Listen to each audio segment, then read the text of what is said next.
श्री सीतारामचंद्राभ्या नमः। धनुष यज्ञ की घोषणा। रामायण बालकांड सर्ग 31 श्लोक 17 से 24। राजा जनक का रहस्योद्घाटन। सत्यं शिवम सुंदरम श्री राम। श्रीमद् वाल्मीकि रामायण। श्री सहित दिनकर बंस भूषण काम बहु छवि सोहई। नव अंबुधर बरगात अंबर पीत सुर मन मोहई। मुकुटांग दादी विचित्र भूषण अंग अंगन ही प्रति सजे। अंभोज नयन विशाल उर्भुज धन्य नर निरखंती जे।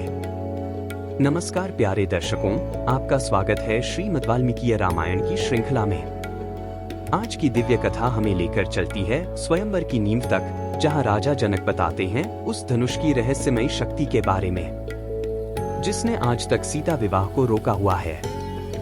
पिछले भाग में हमने देखा कि कैसे विश्वामित्र जी श्री राम और लक्ष्मण को लेकर जनकपुरी पहुंचे। राजा जनक ने उनका भव्य स्वागत किया और दोनों राजकुमारों की तेजस्विता से अभिभूत हुए।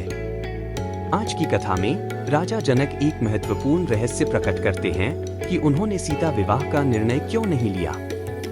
वे बताते हैं शिवजी के उस अद्भुत धनुष के बारे में, जिसे उठाना किसी भी साधारण पुरुष के बस की बात नहीं। इसी धनुष को उठाने की शर्त रखी गई सीता स्वयंवर के लिए।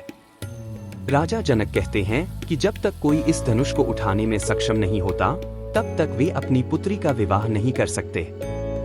यह श्लोक न केवल स्वयंवर की पृष्ठभूमि बनाते हैं, बल्कि श्रीराम की नियति को भी उजागर करते हैं। तव रजंत मुनिवर मनकानुसारिणाम शक्ति शतमात्रंतु प्रयाणे ब्रह्मवादिनाम 17।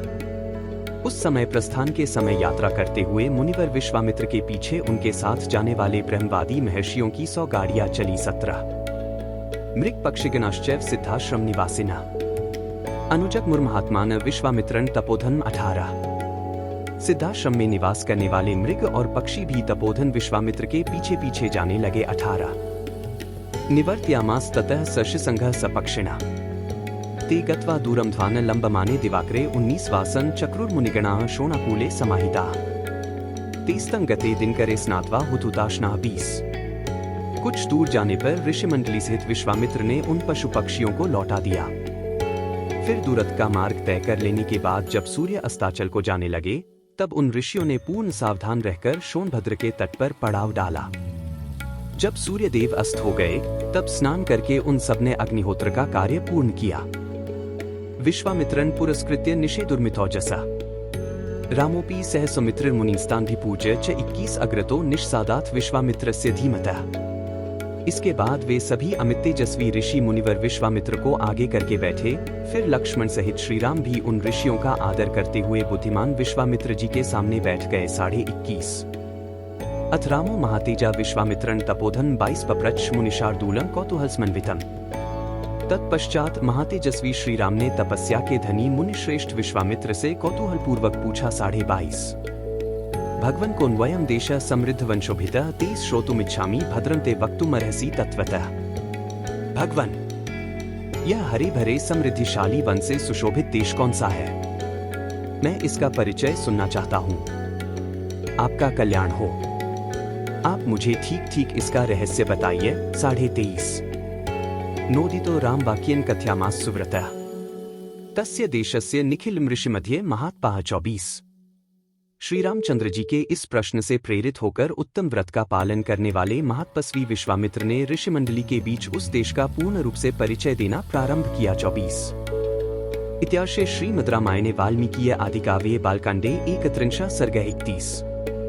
इस प्रकार श्री वाल्मीकि निर्मित आर्ष रामायण आदि काव्य के बालकांड में 31वां सर्ग पूरा हुआ। 31 कल की कथा में हम जानेंगे कैसे राजा जनक श्री राम और लक्ष्मण को धनुष यज्ञ स्थल पर ले जाने के लिए आमंत्रित करते हैं और विश्वामित्र जी श्री राम को आदेश देते हैं कि वे उस धनुष को देखें। एक ऐतिहासिक क्षण आने वाला है, जरूर देखिए। अगर आज की कथा ने आपको कुछ नया सिखाया हो तो इस वीडियो को लाइक करें, कमेंट में जय श्री राम लिखना न भूलें और इस दिव्य राम कथा के विस्तार के लिए चैनल को सब्सक्राइब करें। कल फिर मिलेंगे जहां श्री राम और शिव जी के धनुष का पहला आमना सामना होगा। जय श्री राम। बार बार बर मागो हर्षी देहु श्रीरंग पद सरोज अनपाइनी भक्ति सदा सत्संग। कथा विसर्जन होत है, सुनो वीर हनुमान। जो जन जंग से आए हैं सो तंग कर ही पयान। बोलो सियावर रामचंद्र जी की जय। राम भक्त हनुमान जी की जय। उमापति महादेव जी की जय। मंगल भवन अमंगलहारी। द्रवहु सुतसरथ अजिर बिहारी। दीन दयाल बिरिदु संभारी। हरहु नाथ मम संकट भारी। जय सिया राम, जय जय सिया राम।